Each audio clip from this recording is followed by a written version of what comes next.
Welcome to our Chol Hamoed, the interim days of the festival class on Pharaoh and the rebellion of the firstborn. And I subtitled it When a Country Implodes. So, Amevin Yavin. And part of the brilliance of God's writing is it's always applicable at every level to every person in the history of humanity if we know how to look and if we know how to see, we know how to filter information according to the higher principles of the Torah, then we start to see the interconnectedness of everything. And so when I started to look at some of the ideas of the firstborn rebellion in Egypt, you have to kind of get the picture, get the story down. This people has been basically invaded by Moses and his plagues. They've had 8 plagues. Everything's gone to the worst condition, and every plague is about a month in between each other. It takes about a year to unfold, give or take. And they've seen their river go down. They've seen their animals get sick. They've seen their skin go real bad, right? They've seen the attack of animals. They've seen locusts. They've seen hail. They've seen things that they've never seen before. And they're like, one eye's going back up to Pharaoh, like, Pharaoh, what are we going to do with these people? This prophet, and he keeps telling us things are going to happen, and they happen. Who do we listen to here? And so they have, after the 8th plague comes the 9th plague. And usually the way it worked is that Moses would receive the prophecy from God, and then Moses would tell Aaron, and then the word would get out. And the spread of information would begin. And you got to imagine what it's like to live without telephones, without electricity, without, all the things that we're so used to. We don't even think about a life without those things. And everything passes word to mouth. But when it passes, when you have a guy like Moses living nearby, you're like, everything he does, you want to know because you're afraid. He's already completely destroyed the country and the economy. What's next? The firstborn. The firstborn? What do you mean?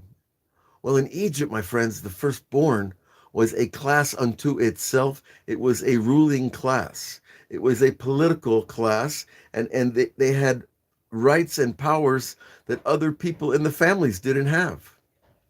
So, in Judaism, we have this idea of the firstborn. He gets a double portion of the inheritance of his father because he's considered to be a double portion of the father's soul, and he takes also responsibility for his mother and his sisters if anything happens to them.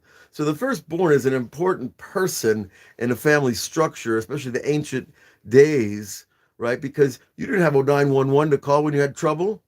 You didn't have 144 when you got lost. And you needed somebody there, and the firstborn was that guy. And if you notice, to this day, firstborn children are always taking more responsibility. It's their nature.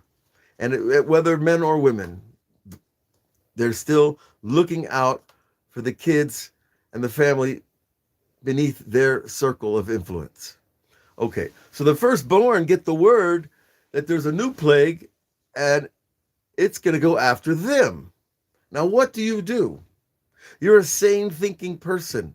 You're not a Pharaoh fanatic, and you're not gonna run off into the desert with these crazy stockyard people, these Jews, with this prophet, because they kill our God, first of all.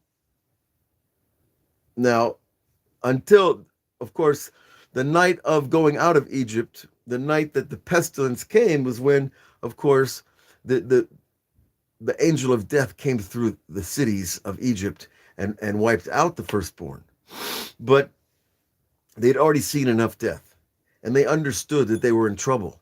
Now, what do? You're a good Egyptian. You accept Pharaoh. He's the god. Forget about God. He's just a powerful king. And he likes to act like God and tell people he doesn't go to the bathroom, and he doesn't need to eat and doesn't need to sleep, and he doesn't need to do anything that human beings do to try to enhance his image. Because Pharaoh's all about that, enhancing the image. Right? And in Egypt, there's a lot of parallels we're going to see to a modern culture or two near you. Right? And so the firstborn guy, he is in trouble. If this plague, the ninth plague comes, it's going to get me wherever I am in Egypt. So either he has to run away from Egypt, and there's no guarantee you'll have protection outside of Egypt, or you'll try to get into a Jewish home or get protection by being close to the prophet, something to protect yourself. Go underground, go swimming, go scuba diving with a tank and stay there the whole night. Who knows? But something's got to protect those firstborn people who were not so daft, to keep believing in Pharaoh's power and start to wake up and say, if I don't do something, I'm going to not wake up tomorrow morning.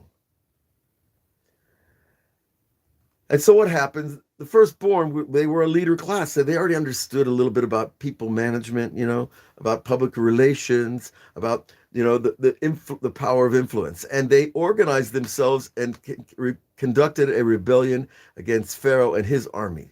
Now that's not a good winning equation, according to the basic numbers of ancient warfare.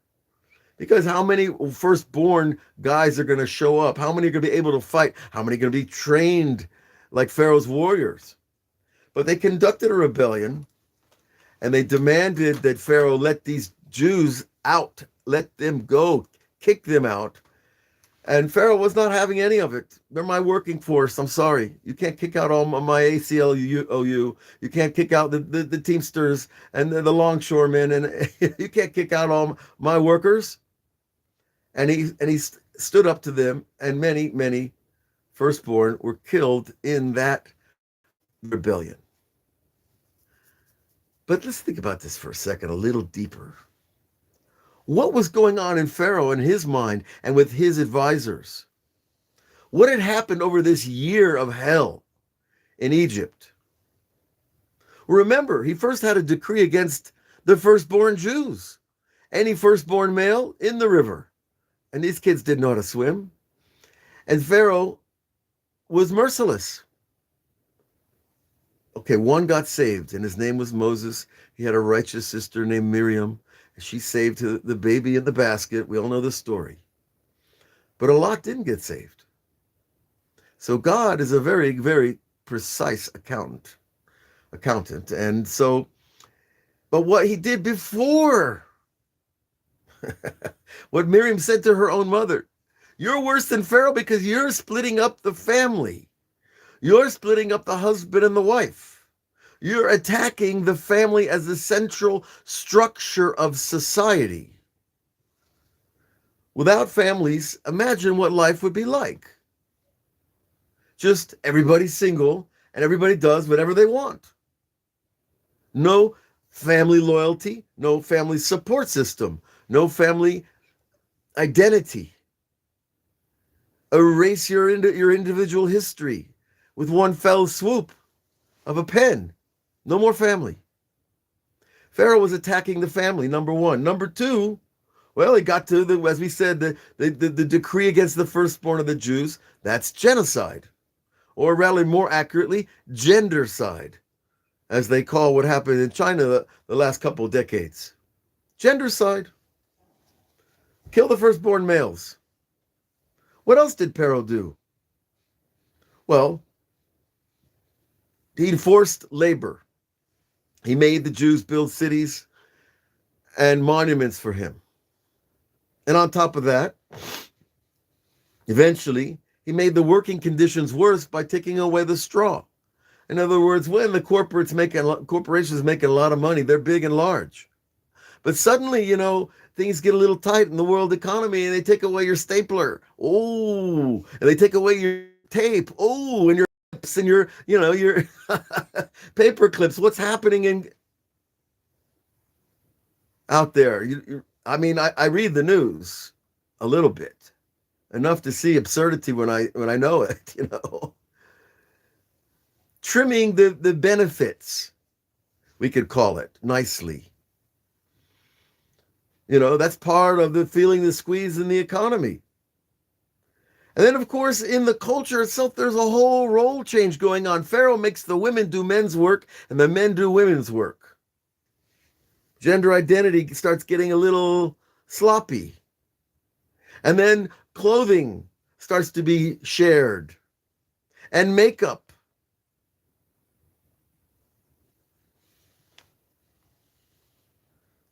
So interesting. Martial law, of course, if you're not in the camp when you're supposed to be, you're in trouble. If you're outside the camp when you're not supposed to be, you're in trouble. If you're not work at time, you're in trouble. If you fall down at work, you get crushed by a block, say goodbye. You see what was happening in Egypt at the same time? Do you look and extrapolate from then till today? Come on, Avraham, it's not all the same. I hear that a lot. It's not the same, you're right. But it's close enough to make me worried and make me a little sick inside. Now, there's also, of course, geographic isolation of the Jews. And by the way, they weren't called Jews then. That was only much later. They were called Ivrim, right? The people who came over the river.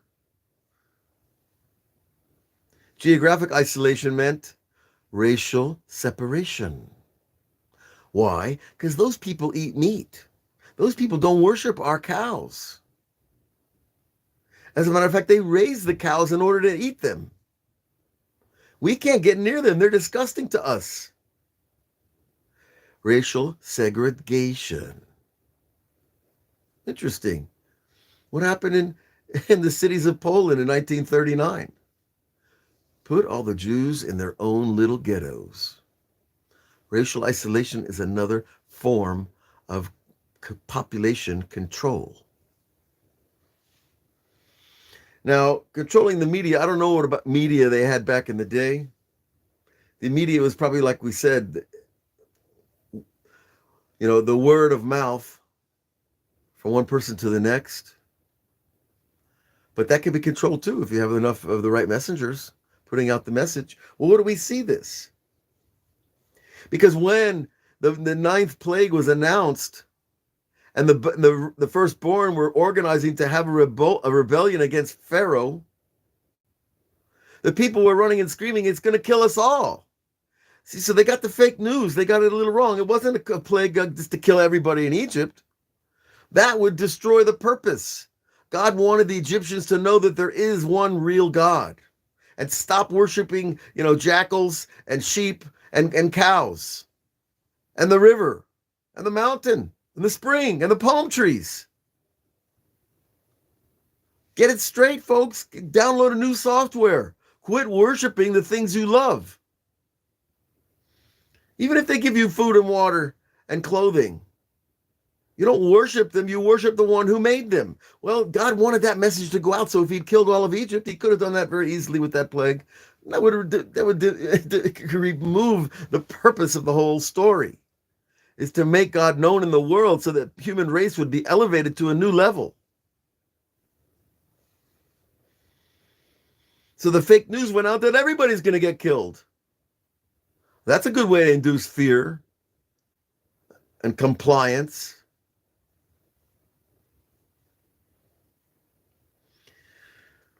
And then, of course, the plague comes, and there are Egyptians that huddle in the doorways of the Jews to be protected from the plague, that do survive. And they're called the mixed multitude. Some of them were mixed marriages. Some of them were just people that got the message when they heard the screaming and crying. As the Torah tells us, there was no house where there was not a dead body. And that's a night that you want to skip if you can do without it. So what do we do with all this today? I'm sitting here in my office in Israel, looking out over the lights of the valley, go all the way to the Mediterranean. It's kind of nice. But I look back where I came from. I look back to Florida and California and New York and New Orleans, all the places I lived. I had a lot of friends, a lot of non-Jewish friends. What do they do when they see their country imploding? Because everything I mentioned on this list that happened in Egypt is happening now in America, whether we don't want to see it or not. And you and I all know we love our friends. We love our friends if I haven't seen them in 20 years. We went through something together. We grew up together. What do we do? I ask myself that many times. I was born a Jew, so like it was like the obvious option after a certain point of traveling around the world and looking at other cultures and learning other books and traditions. I said, well, why don't I just find out a little bit more about being Jewish, since that's the way God made me. And you know, if we wake up now, it might be in time to push off the implosion, push off the cultural destruction of all the things we had here. Attack on the family, gendercide, martial law, role changes, gender identity mix-ups. What is all this? Totalitarianism. If there's a one-party government, it's not called democracy. Look around. How long do we have to look around before we wake up?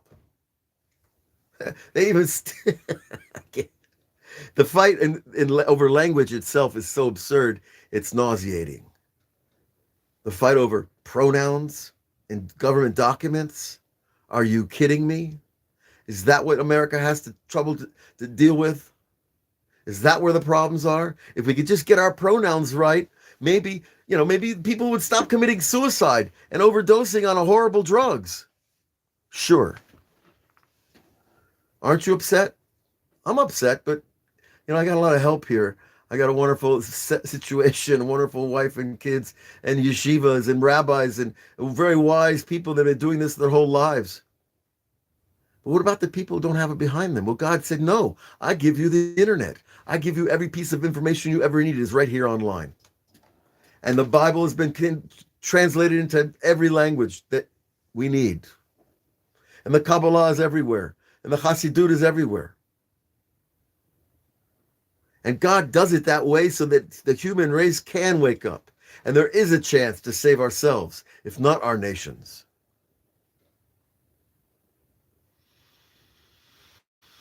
And it hurts when you care. And that's the price of caring. King Solomon, the wisest man, what did he say? Increase your knowledge, increase your pain. The more you know, guess what? The more pain. Why? Because when you know things, I'm not talking about knowledge, pieces of information. I'm talking the more you know about the preciousness of life, about the terrible delicacy of staying alive, of fighting this war for survival. The more you know how people really suffer to get through their day, you feel it. You suffer with them. And the king knows it more than anybody. So we're here to celebrate a festival. Today we went to a mass funeral. I thought to do a whole class on that. I don't want to bring it down, what we went through today in the last few days here in Israel. Murder after murder. Beautiful young people being shot down in the streets, in their cars. Where's the merciful God, people say? And I say, where's the merciful governments? Where's the merciful leaders? Where's the courageous people that didn't tell Pharaoh, let the Jews go or we're going to take you out?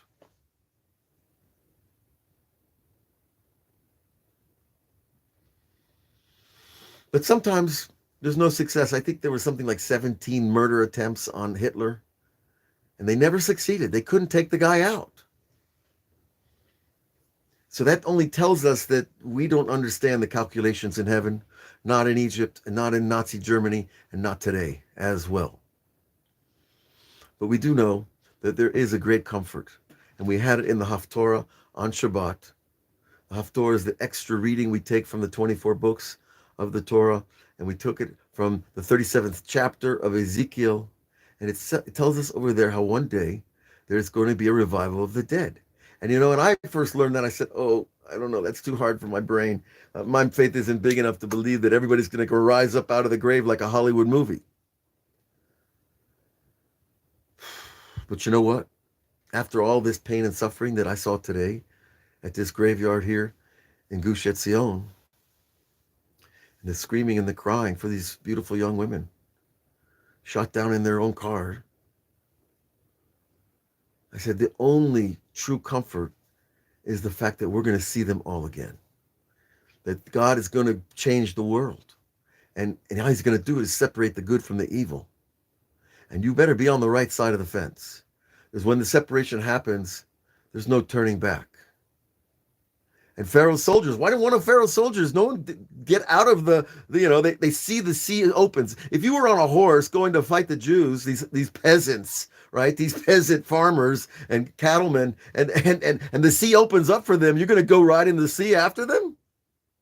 I just take a little right turn and take my horse back, honey.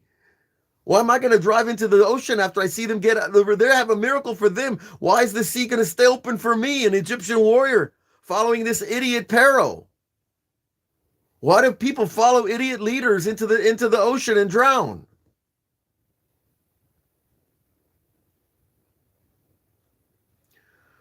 So we have the ability to learn, to open our eyes, and to connect to the Creator.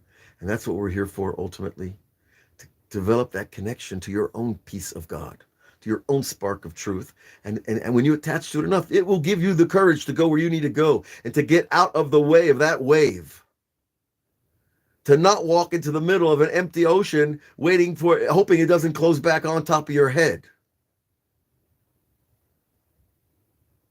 And that's my blessing for every human being on this planet. That they wake up to that connection. Forget about religion. It's just you and God and your family.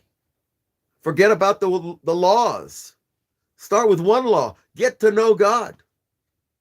Da Hashem Elokecha, Asher hotzeti otcha me'eretz Mitzrayim. Know your God that took you out of Egypt.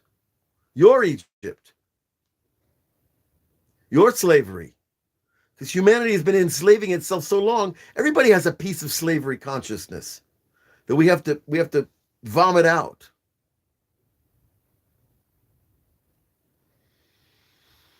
And if you take these words seriously, you will change your life and the life of your children, your grandchildren. And one day I would love to shake your hand.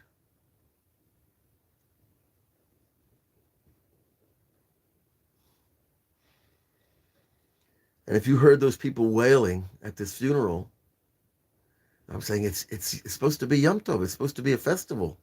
And all these people are wailing. Thousands of people came to this funeral today. But they weren't wailing for people who died for nothing. Those young people were God's way of creating a context to change the world, to change the illness that is in the hearts of men. Because the best, God, there's a thing about only the good die young. That cliche is not a cliche. Hashem takes the best ones for himself. And by doing so, he creates a new channel, a new opening for blessing and mercy and revenge and justice. And it's going to happen in a planet near you in our lifetime. Promise. We'll see you again tomorrow. And we'll have more. Perhaps we'll have something a little lighter to talk about. But it's the festival of Passover. It's 7 days of celebrating redemption, freedom, individual, intellectual, emotional freedom. And when we get that down, nobody can enslave us ever again. All the best.